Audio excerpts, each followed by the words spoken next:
যে কোনো জিনিসের সবচেয়ে কঠিন কাজটা হলো শুরু করা। তো আমরা ফাইনালি এখন শুরু করব, আমরা কোড লেখা শুরু করব, যেটা দিয়ে আমরা আমাদের পিএইচপি রান করব। তো আমরা খুবই সিম্পল, সবাই যেটা শুরু করে আমরা হ্যালো ওয়ার্ল্ড দিয়ে শুরু করব। তো এই হ্যালো ওয়ার্ল্ড দিয়ে শুরু যদি আমরা করতে চাই, আমরা প্রথমে একটা ফাইল নেই। আমরা যেহেতু এখন 3 নম্বর চ্যাপ্টার আছি, সো 3.1 hello.php এই নামে আমরা মনে করেন সেভ করলাম। এখন কিন্তু আমি পিএইচপি স্টর্মে না, আমি এখন ভিএস কোড ইউজ করতেছি। তো কিভাবে আপনি শুরু করতে পারেন, আপনার প্রথমে একটা অ্যাঙ্গেল ব্র্যাকেট প্রশ্নবোধক পিএইচপি দিয়ে তারপর পিএইচপি শেষ করবেন হলো এইভাবে প্রশ্নবোধক এই অ্যাঙ্গেল ব্র্যাকেট, এর ভিতরে আপনি লিখবেন। তো কিভাবে লিখতে পারি আমরা, আমরা যে কোনো কিছু এখন একটা দেখাইতে চাইতেছি, তাই না? তো যদি দেখাইতে চাই তাহলে সেটা আমাদের ইকো করতে হবে। ইকো আমরা এখানে লিখতে পারি হ্যালো ওয়ার্ল্ড, অলরাইট।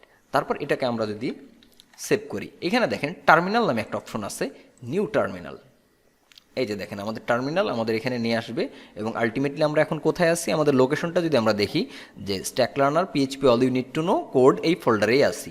তাহলে আমাদের এখান থেকে কোনটা ওপেন করতে হবে, এই যে 3.1 hello.php, এটা হলো আমাদের ওপেন করতে হবে। তাহলে আমরা এখানে লিখব পিএইচপি স্পেস, তারপর আমরা এই 3.1, এটা দিয়ে যদি আপনি একটা ট্যাবে ক্লিক করেন, মানে ওইটার একটা হিন্টস দেন যে 3.1 লিখে আপনি ট্যাব, ঠিক আছে, মনে থাকবে। মানে আপনার যে ফাইলটার নাম, তারটা ধরেন আপনার ফাইলের নাম ইন্ডেক্স, তাহলে আপনি IND লিখে যদি ট্যাবে ক্লিক করেন, সে অটোমেটিক্যালি ওটা পূর্ণ করে ফেলবে।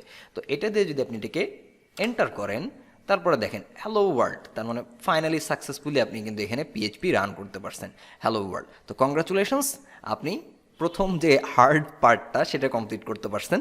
তার মানে আপনাকে দিয়ে হবে, হতাশ হওয়ার কিছু নাই। ওকে, তো টাটা।